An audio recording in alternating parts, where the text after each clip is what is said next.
Yeah. Okay. Thank you, professors, for your excellent speeches and the discussion. Next, let us move to part 2. I'm pleased to invite Professor Eva Sorin to chair the panel again. Each speaker will have 50 minutes for their presentation, and there will be 30 minutes for discussion and questions. Welcome, Professor Sorin, please. Thank you. So, Just welcome to this second part of the panel on energy system and climate governance in the post-COVID-19 pandemic era. The second part consists of 4 presenters. We have Professor Maris COFFMAN from University College of London, Professor Klaus Hubeck, University of Groningen, the Netherlands, Professor Erik Dahlqvist from Mälardalen University in Sweden, and Professor Bo Qing Lin from Xiamen University in China. Since we are some minutes late, I just would like to welcome Professor Maris COFFMAN and give the floor to you to talk about UK economy and coronaviruses. Thank you very much. Let me share my screen. Are you able to see my screen? Yes. yes. Okay. And these slides will be available in PDF form after my talk. It's a very great pleasure to be here today. And I will be speaking about the UK economy and coronavirus. And the subtitle is Lessons for Climate Governance, because I think it is very important to recognize that the same issues that we've seen over the last 6 months affecting the COVID-19 pandemic also apply to questions of climate governance in Anglophone countries, particularly the UK. And I think that what I would like to highlight here is something that was in the IPCC report from 2018, that increasing investment in physical and social infrastructure is a key enabling condition to enhance the resilience and adaptive capacities of societies. And that applies equally to climate change and coronavirus. And I think that there's certain lessons that apply to both that we can learn moving forward. Now, I also want to suggest that the way I think about this is actually taken from both Brodell and from Bill Janeway, who pointed out in Doing Capitalism that actually the rhetoric about the state versus the market is wrong. It's not the state versus the market. It's a 3-player game between the state, the market, and financial capital. And the question is how that 3-player game is negotiated. How can financial capital be harnessed by both the state and the market to invest in physical and social infrastructure to make society more productive? It's not just state and market. And when you think about it as the state and market, I think you miss a very important relationships amongst these 3 players. But to kind of illustrate my argument in some more detail, this cartoon is taken, is a cartoon that depicts how Europe was thinking about climate change before the coronavirus pandemic. The idea that what you needed were demand side reductions. You needed to stop cutting down trees, which are natural carbon sinks. You needed to stop driving as much. You needed to stop flying as much. You had a flight shame movement. You had a lot of protests about demand side reduction of climate change. And what I want to suggest is that one key lesson from the COVID-19 pandemic is that demand side reductions to fight climate change don't work on their own. The pandemic has shown us that they do not work on their own for scientific, political, economic, and social reasons. And in fact, in some ways, the lockdowns that were a response to the COVID-19 pandemic have been a kind of dress rehearsal for what demand side reductions would look like. And what we've seen is that this is not going to be a successful strategy on its own. So we have to think about mitigation focusing on the supply side going forward. We have to recognize that the speed of climate change will accelerate the timetable for adaptation to climate change.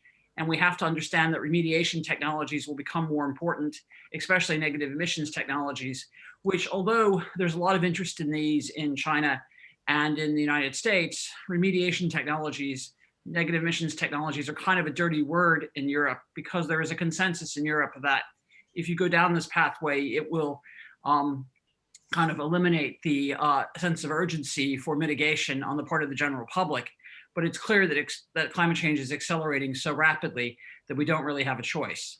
So to unpack this a bit, what I want to suggest is that there's some additional things to think about in this post-Brexit context with respect to the challenges and benefits around governance for climate change. And I think the key thing to highlight for many of you as you're thinking about how China should approach the European Union and the UK post-Brexit is that the role and the mandate of the European Investment Bank is continuing to evolve in light of COVID-19. If we go back to this time last year, if you recall, everybody was saying the Juncker plan is wrapping up. The EIB needs to rebadge itself as Europe's climate bank. Macron was pushing very heavily for that. All the multilateral development banks were saying we have to become climate banks. And at the same time in the UK, there's that sense that if you exit the European Union, you need to replace the EIB and the facilities it provides by creating a UK infrastructure bank, which is in fact what is happening. But there's a tension because that UK infrastructure bank, much like the European Investment Bank, is on the one hand being tasked with recovery from COVID-19, and on the other hand is being tasked with the low carbon transition. So the question is how to pursue both of these simultaneously. Also, I think as many of you are increasingly aware, COVID-19 will pose significant challenges for state aid restrictions across the EU. But the UK, meanwhile, plans a really aggressive industrial policy, but isn't being very transparent about what that industrial policy will cost. And I think that that's really something that goes to the heart of this tension between how the UK infrastructure bank will function in this post-Brexit climate. We understand that industrial and infrastructure policy will be the key to economic recovery from COVID-19 and Brexit, but also is very important to the low carbon transition. But unfortunately, public investment in all of these things are very low before the COVID-19 pandemic.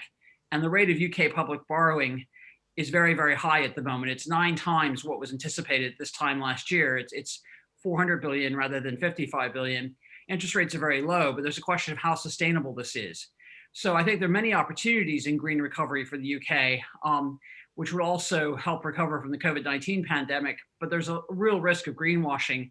And there are also lessons to learn from the Juncker plan, where approximately a third of the investments in infrastructure would have been made anyway, and a third probably shouldn't have been made at all. And it was that third in the middle that were really kind of the sweet spot for getting increases in productivity and market integration. And within the UK, there's similar challenges, but there's a lot of reason to worry that politicians will use the UK infrastructure bank simply to shore up support for Tories in the north, and that it won't actually feed through to meaningful investments in either low carbon transition or in the structural change that's necessary because of COVID-19. Now, to continue with this, I think, again, the role of the European Investment Bank, pre-COVID-19, the EIB was meant to evolve into a climate bank. During the COVID-19 crisis, the bank was tasked with sectorial support, especially to transport. And in light of the COVID-19 shocks, the EIB has kind of returned to its countercyclical mandate, at least for now. And reconciling that countercyclical mandate with the green mandate is not impossible, but it is difficult. And it's really unclear which mandate the UK Infrastructure Bank will assume post-Brexit, because it's very clear that the UK is not prepared for Brexit. And in fact, UK politicians pretty much are clearly intending to blame the economic shocks of Brexit on COVID-19, rather than confronting the fact that this is going to entail large-scale structural change in the economy. So to go back to this idea that COVID-19 is a natural experiment on the demand side, the lockdowns in second quarter of 2020 took us back to 2006 levels of emissions, which is equivalent to moving back to a world where there's 6.5 billion people rather than the 7.5 billion people today. Yet even those relatively brief lockdowns have led to a rise in COVID denialism, anti-vax movements, which are correlated with climate change denialism. The same people that are denying the seriousness of COVID-19 are denying the seriousness of climate change. And this kind of almost libertarian right-wing reaction is not just a disease of the Anglophone world. Brexit and Trump have made it worse, but you see this also in Italy, you see this in Spain, you see COVID denialism in Europe as well. And yeah, the problem we have here is that although flight shame as a movement was very important in 2019, it's not going to solve the climate crisis, because even if the lockdowns, which reduce emissions, which only lasted, in Q2 for maybe 9 weeks, create that much political backlash, where Boris Johnson, the prime minister, who's quite right-wing himself, couldn't even get the new tiered lockdown restrictions through Parliament without relying on the opposition party, because members of his own party who are COVID denialists were trying to block those relatively moderate restrictions. It's going to be impossible to see how you can actually legislate demand side reduction. It has to come from the supply side. On the other hand, the lockdowns have confirmed very positively that policy changes that involve co-mitigation of air pollution and carbon emissions can be very successful. And that's very important because 90% of European city dwellers, including those in the UK, are exposed to dangerous levels of pollution. So that's the only sort of positive note. But the rest of this is actually very worrying in terms of the ability to legislate demand side reductions. Now, in terms of emissions by households and firms, what we saw in Q2 is that initially emissions and pollution levels fell, but then they rose again as people began to eschew public transport and take private cars instead. And that's also a real challenge in terms of a post-COVID recovery, because people have gone off public transport because they're afraid of disease control. And it's unlikely that they're going to change immediately, even if a vaccine becomes widespread. Also, we find that remote working reduces emissions associated with commuting, but it raises those of households, because the buildings in which people work at home are almost always less energy efficient than those that they would be working in the workplace. Part of that's, of course, economies of scale, but part of that is also just the quality of the buildings themselves.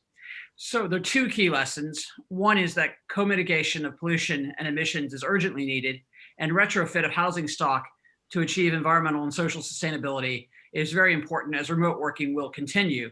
And I think the problem in the UK is that the current existing rate of retrofit of housing stock, it would take 2,000 years to replace all the existing housing stock in the UK with sustainable housing stock. So the UK government really has to accelerate the timetable for this retrofit, both of which require significant investment. And again, that's why I talked about the UK Infrastructure Bank and about the levels of public borrowing in the UK. Now, on the supply side, I think it's very clear that there was wider economic damage from COVID-19, significant shocks to supply chains, and the financial viability of many retail firms. This is only going to get worse post-Brexit, because the cost structure of these firms post-Brexit, with additional devaluation of sterling, it's going to be difficult to see how many of them are financially viable at all. And of course, a big chunk of that additional 350 billion that the UK borrowed during the COVID-19 pandemic was really corporate welfare. About 60 billion of it was corporate welfare to these firms in order to keep them afloat. And that's going to be a long-term problem. Other sectors like tourism, transport were hit very hard and are unlikely to recover fully in the medium term. But these state subsidies cannot continue indefinitely. And in the UK, there's a very real risk of zombie firms that are not financially viable, but are getting state aid in order to maintain payrolls, in order to support aggregate demand, but are actually not productive at all. Now, there are really also significant sectorial interdependencies that magnify economic risks, particularly post-Brexit, because the UK economy is heavily dependent on the European Union, and structural change is necessary, but the political will is as yet unclear, because right now it looks like the UK Infrastructure Bank is being employed predominantly to shore up political support in the north. The other thing is the real risk in early 2021 is that the supply side shocks magnified by unemployment will cause a decline in house prices in a vicious cycle there, which will further dampen consumer demand, because what we know in the UK is that consumers spend a lot more if they think the value of their houses is going up. The moment they think the value of their houses are going down, they defer spending, and that will further damage the economy. So the challenge is how to ensure inclusive growth, as actually, in my view, the opposite is very likely, that actually what will happen is a widening inequality in the UK in 2021. So there are some special challenges. I think post-Brexit, post-COVID challenges along the mitigation line. I think ultra low emission standards following China are really the key to tackling the co-mitigation issues. And the UK simply needs to start to accept that, because this is a very serious problem in the southeast of this country. Retrofit of housing stock and sustainable housing also needs to be part of the policy mix in a serious way. continued decarbonization of energy and transport. The UK does pretty well on the energy front, but transport is something that really still needs to be tackled meaningfully. Also, the UK government has just released tender documents for the use of negative emissions technologies in key industries, iron and steel, chemical, petrochemical. And in order for that to work, the UK needs to be part of a European-wide effort to optimize supply chains for carbon storage. But unfortunately, post-Brexit, it's very difficult to see how the UK is going to get access to that. So that's going to be a big set of issues around that. And also agricultural policy will remain very, very difficult because, in fact, much of the support for Brexit in the UK was in the primary sector, agriculture, fisheries, etc. So that's a political hot potato. There are also opportunities for public investment in adaptation. Coastal flooding defenses are a very significant issue in the United Kingdom and are going to only become more so. There needs to be large scale investment in this. Obviously, there's a Thames Tideway project to create something that's more or less equivalent to the Seagate in the Thames Tideway to protect London. But there are also many other parts of the country that are equally vulnerable to flooding that will take really significant investment. Likewise, many of the hydroelectric dams in the UK need significant repairs and are also imperiled by climate change. So that's a very significant issue. The retrofit of housing stock can also be part of an adaptation response because as mean temperatures are rising in the UK, we also have to address the fact that almost no one has air conditioning, unlike, say, China or North America. And that is going to create significant energy demands, but also real challenges for many households.